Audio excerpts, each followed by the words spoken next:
Welcome to Daily Saints. This channel explores the traditional Latin Mass calendar of saints.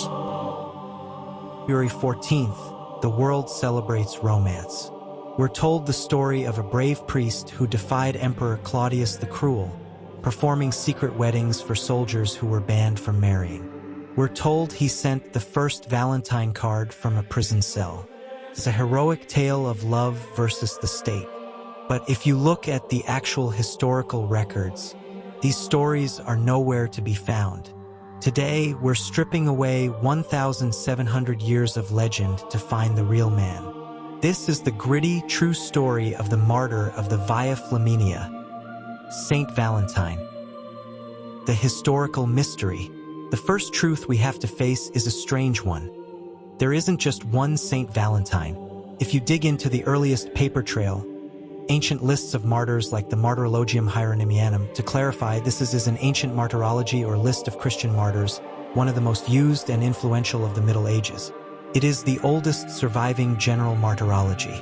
In here you'll find at least 2, possibly 3, men with this name associated with February 14th. First, there's Valentine of Rome, a priest executed around 270 AD. This is the one we'll be focusing on today. Then there's Valentine of Terni, a bishop from a nearby city who met a similar fate. Most modern historians believe these two were likely the same person whose story was told in 2 different cities. But the mystery goes deeper. Essentially, the man became so buried in legend that the historical truth was almost lost. The mystery is so deep that in 1969, during the reforms of the New Mass, the Church actually removed Valentine from the general Roman calendar. They didn't say he wasn't a saint. They just admitted that the historical evidence was too thin for a universal feast day. However, if you're looking at a 1962 missal or follow the traditional Latin Mass, Valentine is still right there on February 14th. It's a fascinating split. A saint who is officially too mysterious for the modern calendar, but remains a staple of the traditional one. Why was he actually executed? So, if he wasn't arrested for weddings, why was he killed? The answer is much simpler and more common for 3rd century Rome. Religious nonconformity. At the time, Rome was ruled by Emperor Claudius II. The empire was in a state of crisis. Plagues, invasions, and political chaos. In this high-tension world, Christianity was illegal. Refusing to worship the Roman gods or the emperor was seen as treason. Valentine was a leader in the underground Christian community. When he was captured and brought before the authorities, he was told to renounce his god and sacrifice to the Roman idols. He refused. In the eyes of Rome, he wasn't a romantic. He was a rebel and a threat to state security.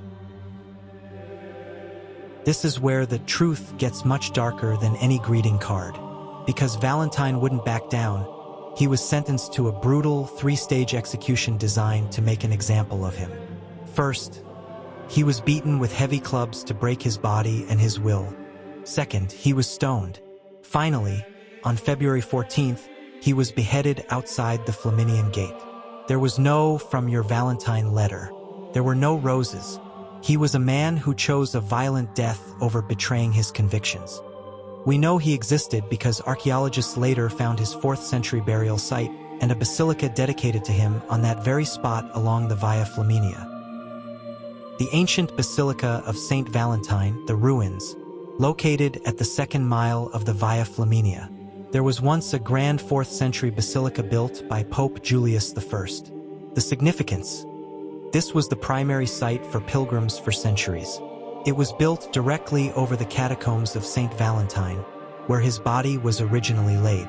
Status today: sadly, the basilica fell into ruin by the 13th century. Archaeologists rediscovered the remains in the late 1800s. You can still see parts of the catacombs and the foundation of the old church today. The skull of Saint Valentine of Rome is housed in the Basilica di Santa Maria in Rome. When did love enter the picture? So how did a beaten and beheaded martyr become the face of Hallmark? This is the most important truth of all. Saint Valentine had nothing to do with romance for over 1,000 years after his death.